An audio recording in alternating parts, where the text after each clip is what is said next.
a well-regulated militia being necessary to the security of a free state. The right of the people to keep and bear arms shall not be infringed. The day I passed my gun safety course, I went hunting with my dad. Weekends in the woods with him were the best times I ever had. So when I hear some politician trying to take that freedom away, I stand my ground. I don't back down. I've got a gun that can feed my family. I've got one that protects my home. It's my right by the Constitution to keep and bear the arms I own. I'm a law-abiding, patriotic American to the bone, and I will defend it. The Second Amendment. Welcome to episode number 6 of the Speaking of Guns podcast, where we cover anything and everything related to guns, gear, concealed carry, maybe even a little politics thrown in from time to time. I'm your host, Tim Shields. And I'm your other host, Janet Shields. Well, since we last spoke with everybody, we have done a few gun-related things that we need to share with you. Janet received her IDPA competition holster in the mail. Yesterday, I've looked at it, but I have not had a chance to put it on, and not yesterday, Saturday. I've not had a chance to put it on and practice drawing from it. You're going to be doing that soon, though, because you've got your competition coming up soon. Yes, in a week and a half. Week and a half? Yeah. Yeah, that's right. Well, not to be outdone, I have ordered myself a new holster, too. I wear, gym shorts a lot. We're from Central Florida, so it's always hot, so I'm usually always in shorts, and occasionally I wear sweatpants too, so needless to say, they don't have a belt. So since they don't have a belt, I found this holster that kind of clips onto the material of the pants or the shorts, and it doesn't require a belt, so it's perfect for that type of attire. I imagine women would really like that type of holster too, since a lot of women's apparel doesn't, have require belts. the use of a belt. Right. I'm excited about getting that. It's by Ultimate Holsters. I haven't received it yet, but it should be coming soon. And one thing that happened to us last week was we mentioned that our dog was going to have surgery. Well, just to give everyone an update, Godiva had surgery on Wednesday to remove a very large tumor or mass from her body, and she was able to come home on Thursday. She seems to be moving around better, and she's smiling and wagging her tail, which tells me that she's feeling much better.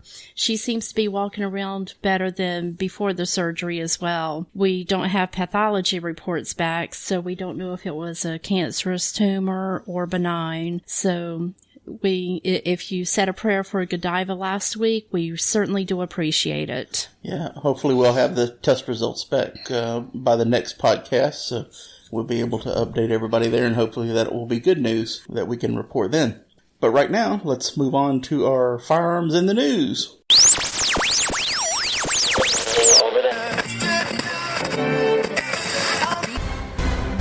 It's time for firearms in the news. Levi Strauss & Company is adding to the number of companies that do not want you to bring your firearm into their store. The CEO, Chip Berg, has posted an open letter to customers asking law-abiding citizens to refrain from bringing their concealed firearms into their stores. He said this letter represents a quote-unquote request rather than a mandate or all-out ban, but he hopes customers will honor the request and enter Levi Strauss stores unarmed. Fortune published Berg's letter where he wrote, in part, providing a safe environment to work and shop is a top priority for us at Levi Strauss & Company. That imperative is quickly challenged, however, when a weapon is carried into one of our stores. Recently, we had an incident in one of our stores where a gun inadvertently went off, injuring a customer who was carrying it. So, while we understand the heartfelt and strongly held opinions on both sides of the gun debate, it is with the safety and security of our employees and customers in mind that we respectfully ask people not to bring firearms into our stores, offices, or facilities, even in states where it is permitted by law. Of course, authorized members of law enforcement are an exception. The incident that Berg referenced was an accidental discharge in a Commerce, Georgia store where a customer who was lawfully carrying a gun accidentally shot himself and sustained non-life-threatening injuries. Berg pointed out that Levi Strauss has stores in Paris, Nice, and Orlando, and these happen to have been the locations of the 3 largest terror attacks of the last year, suggesting that these 3 attacks played a role in the decision to ask law-abiding citizens to disarm before entering stores throughout the U.S. Oh boy. I know. But of course, the Paris and Orlando attacks were in gun-free zones. In Nice, a gun was not even used. 84 people were killed by terrorists who ran over them in a large truck. So he knows that some individuals will react to the request to disarm by boycotting Levi Strauss, but he concluded that most boycott threats around this topic ultimately blow over. He said, "You don't need a gun to try on a pair of jeans." Which I have to respectfully disagree with him on that, because when you go to purchase a new pair of jeans, you need your holster, you need your firearm, because you have to make sure that everything is going to fit together and it's not going to print or it's going to be comfortable. So I respectfully disagree with his premise that you don't need your gun to try on jeans, but he has moved his store and added them to the list of growing stores that do not want your business. Yeah, did somebody tell him that the people who shot up the Pulse nightclub in Orlando and drove the truck in Nice, and where was the other one? It was in Paris. Paris. We're not law-abiding gun carriers. Well, These were criminals, terrorists. The Paris, France was a terrorist attack, and it was it was orchestrated because several locations were attacked at the same time. Right. And do you think that his little request is going to have any effect whatsoever on someone who is bent on shooting up a mall where a Levi Strauss store may be located? Of course not. That's just ridiculous. Backward thinking. It surely is. And just because they've had one incident in their stores where a customer accidentally shot himself, he's going to punish the rest of us. Well, you know what? I don't wear Levi Strauss anyway. Yeah. And even if I had planned to in the future, I'm not going to. I wonder what happened with the one person that this happened to, how the gun discharged. I mean, if he had it in a holster with the trigger guard protected, it shouldn't have even occurred. So, well, obviously it was a negligent discharge. Obviously, yeah. But like you said, everybody's being punished for this one person's mishap. Exactly. Well, my firearms in the news story, the headline is more than 500 gun store burglaries are expected by the end of this year, says the ATF. The article says that in the early morning hours on Tuesday, up to 15 people broke into a Tampa, Florida gun store.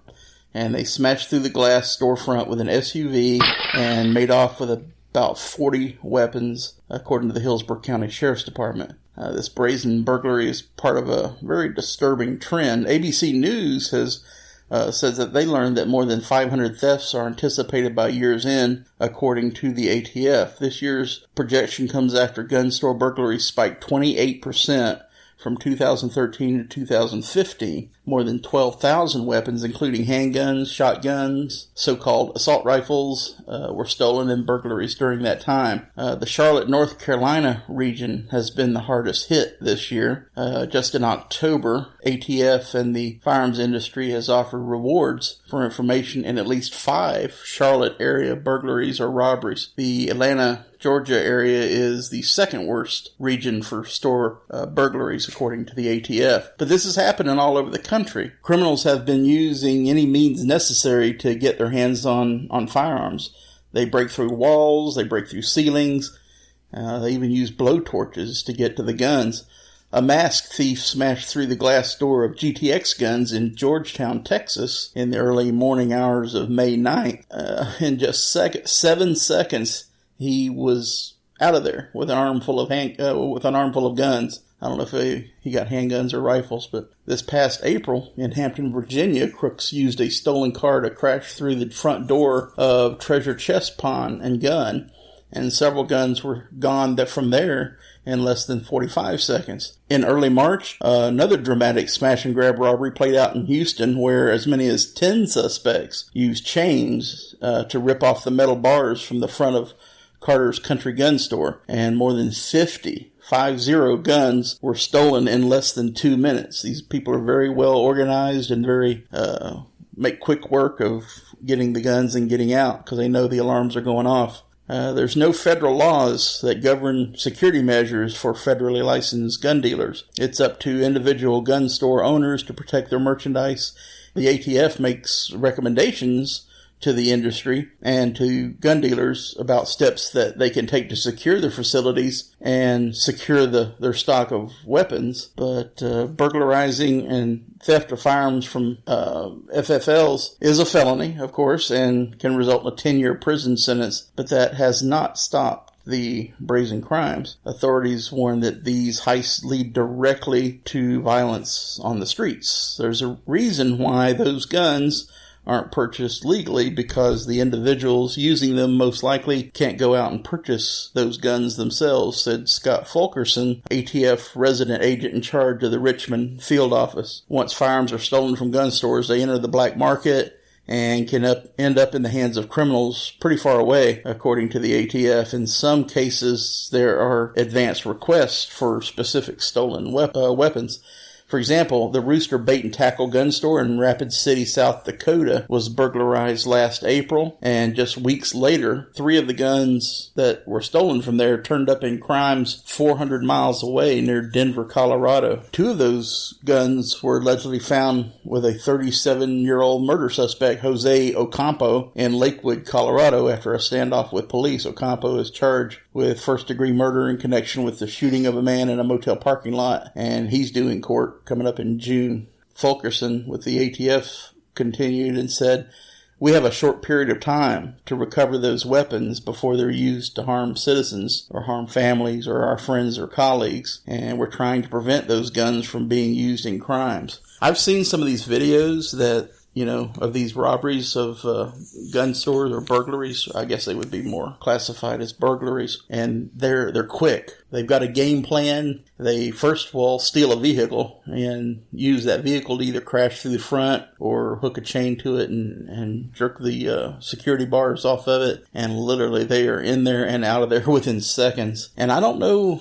what gun dealers can do to prevent something like that from happening. Other than putting all of the firearms in a safe every single night, but that would be a lot of transporting the firearms from the shelf to the safe and back and forth. And I don't know that the gun dealers really want to go through all that much, but if that's going to protect their stock of firearms, then it may be worth it.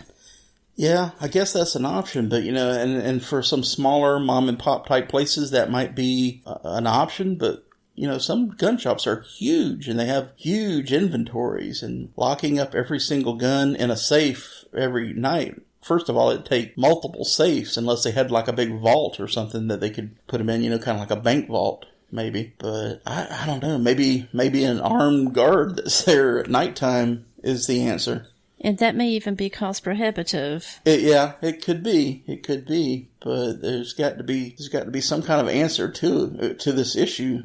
But when you have 10 or 15 people breaking into a store, they know exactly what they're doing. They know exactly where they're going.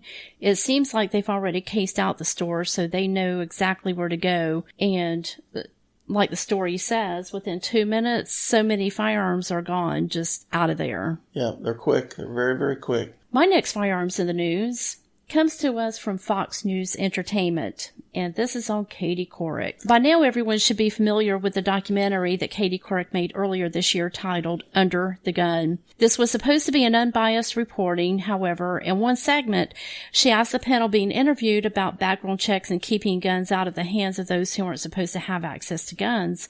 The documentary showed a very obvious pause, 8 seconds of pause,